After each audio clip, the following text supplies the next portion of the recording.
friends, welcome to Anbil Sahithya Education Channel. இந்த சேனல்லைங்க TRB, TET exam, UGC NET exam, SLET exam, college examination அனைத்து விதமான updates வரக்கூடிய சேனலுங்க. கீப் வாட்சிங் and keep supporting. Hi friends, இந்த வீடியோ ரொம்ப முக்கியமான வீடியோ. என்னென்னு பார்த்தீங்கன்னா, நிறைய நண்பர்கள் வந்து காலேஜில் கஸ்ட் லெக்சராக ஒர்க் பண்ணிகிட்ருக்கீங்க. இன்னும் கொஞ்சம் பேர் ஸ்கூல்ஸ்லேயே ஒர்க் பண்ணிகிட்ருக்கீங்க. ஈவன் தோ இப்போ பார்த்தீங்கன்னா ஏப்ரல் மந்த் வரப்போகுது, செமஸ்டர் எக்ஸாம்ஸ் எல்லாம் வந்து நடக்கும். ஸோ உங்களுக்கு படிக்கிறதுக்கான டைம் அப்படிங்கிறது பாதி தான் கிடைக்கும். அதாவது நீங்கள் காலேஜுக்கு ஒர்க் போகிற மாதிரி இருக்கும், இல்லை ஸ்கூலுக்கு போகிற மாதிரி இருக்கும். மீதி இருக்கிற நேரத்தில் படிக்கணும். நம்ம ஏற்கனவே பார்த்திங்கன்னா நார்மலாக ப்ரிப்பேர் பண்ணுறவங்களுக்கான ஸ்டடி பிளான் வீடியோ போட்டிருக்கோம். ஸோ இந்த வீடியோவில் எக்ஸாக்ட்லி ஒர்க் பண்ணக்கூடிய நண்பர்களுக்காக ஒரு 8 ஹவர்ஸை எப்படி நம்ம வந்து எஃபிஷியண்ட்டாக யூஸ் பண்ணிக்கலாம் அப்படிங்கிறதா இந்த வீடியோவில் நம்ம பார்க்க போகிறோம். கண்டிப்பாக யூஸ்ஃபுல்லாக இருக்கும். வீடியோவை ஃபுல்லாக பாருங்கள் ஃப்ரெண்ட்ஸ். காலேஜ் டிஆர்பி எக்ஸாமினேஷனுடைய சிலபஸ் பேட்டர்ன் கண்டிப்பாக உங்களுக்கு தெரிஞ்சிருக்கும். நீங்கள் வந்து ஜிகே படிக்கணும், தமிழ் படிக்கணும், உங்களுடைய கன்சர்ன் சப்ஜெக்ட் படிக்கணும், எம்சிக்யூ கொஸ்டின், டிஸ்கிரிப்டிவ் பேட்டர்ன் எல்லாமே நீங்கள் ப்ராக்டிஸ் பண்ணணும். ஸோ இந்த 8 ஹவர்ஸை நம்ம அதுக்கு தகுந்த மாதிரி ஸ்ப்ளிட்டப் பண்ணிக்கலாம். இந்த எக்ஸாமினேஷன் பொறுத்தளவுக்கு காம்படிஷன் ஹெவியாக இருக்க போகுது. அதனால் நீங்கள் வந்து அட்லீஸ்ட் ஒரு நாளைக்கு 8 ஹவர்ஸாவது படித்தாதான் உங்களால் வந்து இந்த எக்ஸாமை கிராக் பண்ண முடியும். அதுக்காக என்ன பண்ணணும், ஏர்லி மார்னிங் பார்த்தீங்கன்னா 4:15க்கெல்லாம் நீங்கள் எந்திரிச்சணும். அது கஷ்டம்தான், இருந்தாலும் நீங்கள் எந்திரிச்சு தான் ஆகணும். 4:15க்கு எந்திரிச்சிட்டிங்க அப்படின்னா 4:30 மணிக்குள்ளே நீங்கள் வந்து உங்களுடைய மார்னிங் ஒர்க் எல்லாம் முடிச்சுட்டு 4:30க்கு படிக்க உக்காருங்க. 4:30லேருந்து 7 வரைக்கும் பார்த்தீங்கன்னா ஒரு 2.5 மணி நேரம் டைம் கிடைக்கும். அந்த 2.5 மணி நேரத்தை நீங்கள் எதுக்காக யூஸ் பண்ணணும் அப்படின்னா, உங்களுடைய கோர் சப்ஜெக்டில் 10 யூனிட்ஸ் இருக்குது. 10 யூனிட்ஸையும் ஒவ்வொரு டாபிக் எடுத்து படிக்கும்போது எக்கச்சக்கமான கண்டென்ட்ஸ் இருக்குது. அப்படி இருக்கிற பட்சத்தில் நல்லா ஆழ்ந்து நீங்கள் படிக்கணும். ஏன்னா டிஸ்கிரிப்டிவ் பேட்டர்னா மத்தியானத்தில் எழுதுறதுல வந்து பார்த்திங்கன்னா அந்த ப்ளூம்ஸ் டாக்ஸானமி யூஸ் பண்ணி பண்ணுறதுனால கொஷின்ஸ் நிறையவே இன்டைரக்ட் கொஷின்ஸ் இருக்கும். நம்ம கொஷின் அண்டர்ஸ்டாண்ட் பண்ணி ஆன்சர் பண்ணுறதுக்கே சிரமப்படுவோம். அதனால் அந்த மார்னிங் 2.5 ஹவர்ஸை சப்ஜெக்ட்டுக்காக அலோகேட் பண்ணிடுங்க. அதுக்கப்புறம் 7 மணிக்கு அப்புறம் நீங்கள் வந்து 8:30 சில இடத்துல காலேஜஸ் வந்து ஓப்பன் ஆகும், சென்னை மாதிரி இடங்களில். ஸோ ஏதாவது ஒரு டைமுக்கு தகுந்த மாதிரி நீங்கள் என்ன பண்ணணும், ஒர்க்குக்கு போகிற மாதிரி இருக்கும். அதனால் நீங்கள் 7 மணியோட ப்ரிப்பரேஷனை ஸ்டாப் பண்ணிக்கோங்க. ஒருவேளை உங்களுக்கு காலேஜ் பக்கத்தில் இருக்குதுன்னா நீங்கள் அதுக்கப்புறம் கூட எக்ஸ்டெண்ட் பண்ணிக்கலாம். நான் இந்த இடத்துல வந்து 2.5 மணி நேரத்தோடு ஸ்டாப் பண்ணிவிட்டு, உங்களுக்கு காலேஜ் ஒர்க் இருக்கும். காலேஜெலாம் சில இடங்களில் 1 மணிக்கு முடியும், சில இடங்களில் 3 மணிக்கு முடியும். வாட் எவர் இட் மேபி, நீங்கள் வந்து அந்த டைம் முடித்ததுக்கப்புறம் ரெஸ்ட் எடுத்துகிட்டு வீட்டுக்கு வந்ததுக்கப்புறமா நீங்கள் வந்து மறுபடியும் படிக்க ஆரம்பிக்க வேண்டிய டைம் அப்படின்னு பார்த்தீங்கன்னா 4 மணிங்க.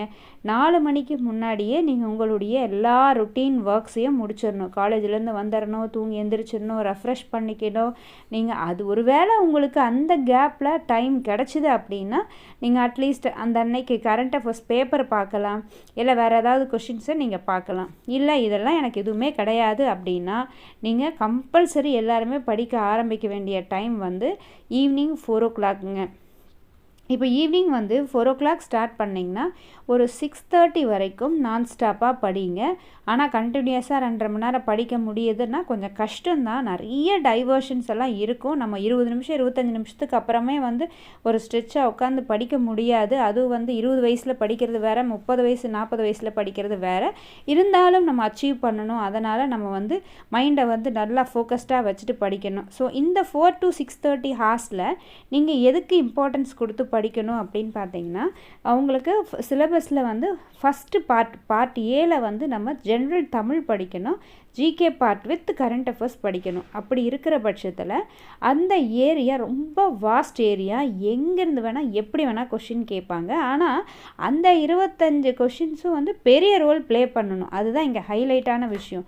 அதனால் அதை லைட் வெயிட்டடாக எடுத்துக்காதீங்க. ஸோ தமிழுக்கும் ஜிகே கரண்ட் அஃபேர்ஸ் பார்ட்டுக்கும் இம்பார்ட்டன்ஸ் கொடுத்து இந்த 2.5 மணி நேரத்தை அதுக்காக அலோகேட் பண்ணிடுங்க. அதுக்கு நீங்கள் வந்து சிலபஸை பார்த்துட்டு என்னென்ன மெட்டீரியல்ஸ் இருக்கோ அதெல்லாமே வந்து எஃபிஷியண்ட்டாக முன்னாடியே கலெக்ட் பண்ணி வச்சுக்கோங்க. அதுக்கு தகுந்த மாதிரி படிக்க ஆரம்பிச்சிருங்க. ஏன்னா இது லைட்டாக எடுத்துக்கிட்டு விட்டோம் அப்படின்னா நமக்கு வந்து தமிழில் மார்க்கு குறைஞ்சதுன்னா சிரமமாக போயிடும். அதனால் அதை மிஸ் பண்ணாதீங்க. சரிங்க, இப்போ வந்து 6:30 மணி ஆயிடுச்சு. 6:30 மணிக்கு அப்புறம் என்ன பண்ணலாம்? கண்டிப்பாக நீங்கள் வந்து ஃபிசிக்கலாக ஏதாவது வேலை செய்யணும் இல்லையா? ஒரு 30 மினிட்ஸ் வாக் போங்க. 6:30 to 7 ஒரு ஃபிசிக்கல் ஆக்டிவிட்டி வேணும். ஒரு 30 மினிட்ஸ் வாக் முடிச்சதுக்கப்புறம் ஒரு சின்ன குளியல் போட்டுட்டு, சம்மர் பயங்கர வெயில், குளித்து முடிச்சுட்டு 7:30க்குள்ளேயே உங்கள் டின்னரையும் முடிச்சுருங்க. சரிங்களா? ஸோ 6:30 to 7:30 1 hour இதுக்கு நீங்கள் அலோகேட் பண்ணிக்கோங்க. நான் சொல்கிறது எல்லாத்துக்கும் ஆப்டாக வருமானா கிடையாதுங்க. உங்களுக்கு தகுந்த மாதிரி ஒரு நாளைக்கு 8 மணி நேரம் படிக்கிறதுக்கு பார்த்துக்கோங்க.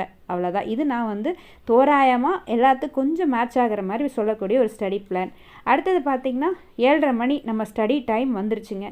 இப்போ நம்ம இந்த 7:30 மணிக்கு என்ன பண்ணுறோம் அப்படின்னு பார்த்திங்கன்னா, இப்போது சப்ஜெக்ட் மறுபடியும் படிக்க போகிறோம். சைமல்டேனியஸாக ஒரு டாப்பிக்காவது எடுத்து நீங்கள் எழுதி பார்க்கணும். அதுக்கும் இந்த டைமை தான் யூஸ் பண்ணுறோம். இப்போது நீங்கள் மார்னிங் வந்து சப்ஜெக்ட் படிச்சிருப்பீங்க.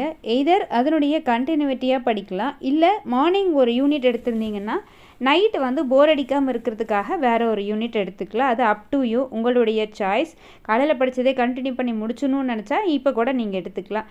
இப்போ இந்த 3 மணி நேரத்தில் கூட நீங்கள் எப்படி ஸ்ப்ளிட் அப் வச்சுக்கலாம் அப்படின்னா, ஒரு 7:30லேருந்து 9:30 வரைக்கும் உட்காந்து ப்ரிப்பேர் பண்ணுங்கள்.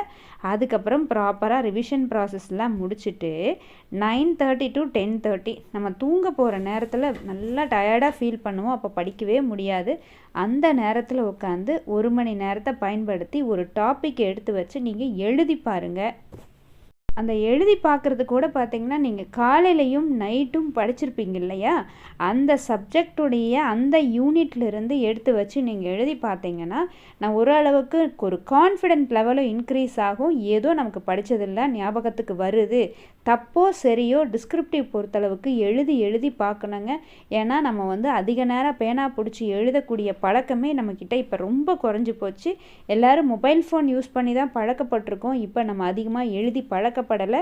அதனால் நம்ம வந்து எக்ஸாமில் லைட்டாக எடுத்துக்கிட்டோம்னா அங்கே போய் நீங்கள் அவங்க கொடுக்குற டைம் லிமிட்டுக்குள்ளே எல்லா கொஷின்ஸும் கம்ப்ளீட் பண்ணவே முடியாது. புரியுதுங்களா? ஸோ அதனால் என்ன பண்ணிக்கோங்க ஃப்ரெண்ட்ஸ், இந்த நேரத்தில் ஒரு 1 hour வந்து கம்பல்சரி எழுதி பார்த்துருங்க. ஸோ இப்போ பார்த்தீங்கன்னா மார்னிங் வந்து 4:30 to 7 o'clock வரைக்கும் 2.5 மணி நேரம் இருக்குது. திரும்ப வந்து 4 மணிலேருந்து 6:30 வரைக்கும் ஒரு 2.5 மணி நேரம் இருக்குது. அடுத்தது நைட்டு வந்து 7:30 மணிலேருந்து 10:30 வரைக்கும் ஒரு 3 மணி நேரம் இருக்குது. ஆக மொத்தத்தில் பார்த்திங்கன்னா உங்களுக்கு நல்லா ஒரு 24 மணி நேரத்தில் இந்த 8 மணி நேரத்தை பயன்படுத்திக்கிட்டிங்கனாவே நீங்கள் நினைக்கிற மாதிரி கம்ப்ளீட்டாக போர்ஷன்ஸு கம்ப்ளீட் பண்ண முடியும். முடியவே முடியாதுன்னு கிடையாது. நிறைய பேர் நினச்சிக்கலாம் நம்ம இந்த நேரத்தில் வேலைக்கு போகாமல் இருந்தால் உட்காந்து ஃப்ரீயாக படிக்கலாமே. அப்படியெல்லாம் கிடையாதுங்க. வேலைக்கு போனாவது நம்ம வந்து படிக்கணும் அப்படிங்கிற ஒரு ஃபயர் வந்து உள்ளுக்குள்ளே இருந்துக்கிட்டே இருக்கும். கிடைக்கிற நேரத்துல எல்லாம் ஒழுங்காவது படிப்போம். வேலைக்கே போகாமல் வீட்டில் சும்மா இருந்தோம் அப்படின்னா நம்ம நிறைய மொபைல் பார்க்குறது, டிஸ்ட்ராக்ட் ஆகிறது, அங்கே போகிறது இங்கே போகிறது, நிறைய டிஸ்ட்ராக்ஷன்ஸ் வந்து வந்து டைமை வேஸ்ட் பண்ணிக்கிட்டே இருக்கும். அதனால் இந்த எக்ஸாம் பொறுத்தளவுக்குங்க நம்ம வந்து கிடைக்கிற நேரத்தை பயன்படுத்திக்கணும்.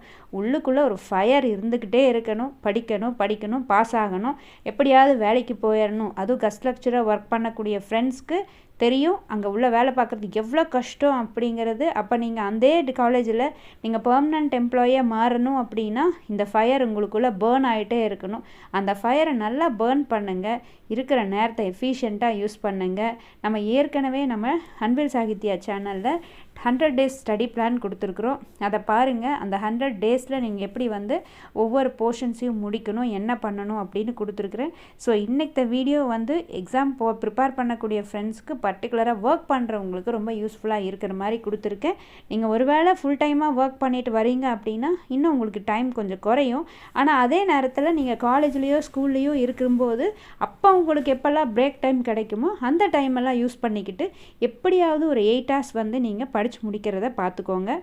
ஸோ ஃப்ரெண்ட்ஸ், இந்த வீடியோ கண்டிப்பாக உங்களுக்கு எல்லாத்துக்கும் யூஸ்ஃபுல்லாக இருக்கும். அன்பில் சாகித்யா சேனலை மறக்காமல் சப்ஸ்கிரைப் பண்ணி வீடியோ பாருங்கள்.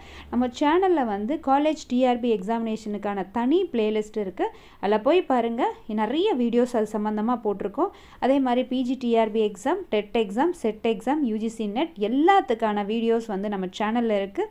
என்னால் முடிஞ்ச அளவுக்கு உங்களுக்கு நிறைய அப்டேட்ஸான வீடியோஸ் கொடுக்குறேன் ஃப்ரெண்ட்ஸ். கீப் வாட்சிங். தேங்க்யூ. நீங்க என்னோட இன்ஸ்டாகிராம்லயோ இல்ல ஃபேஸ்புக்லயோ நீங்க என்ன ஃபாலோ பண்ணலாம். சோ உங்களுக்கு நம்ம வீடியோஸ்னுடைய அப்டேட் வந்து நம்ம அதுல போஸ்ட் பண்றோங்க. சோ இந்த மாதிரி ஒரு சிறப்பான வீடியோவோட மறுபடியும் நான் சந்திக்கிறேங்க. தேங்க்ஸ் ஃபார் வாட்சிங். See you in the next வீடியோங்க.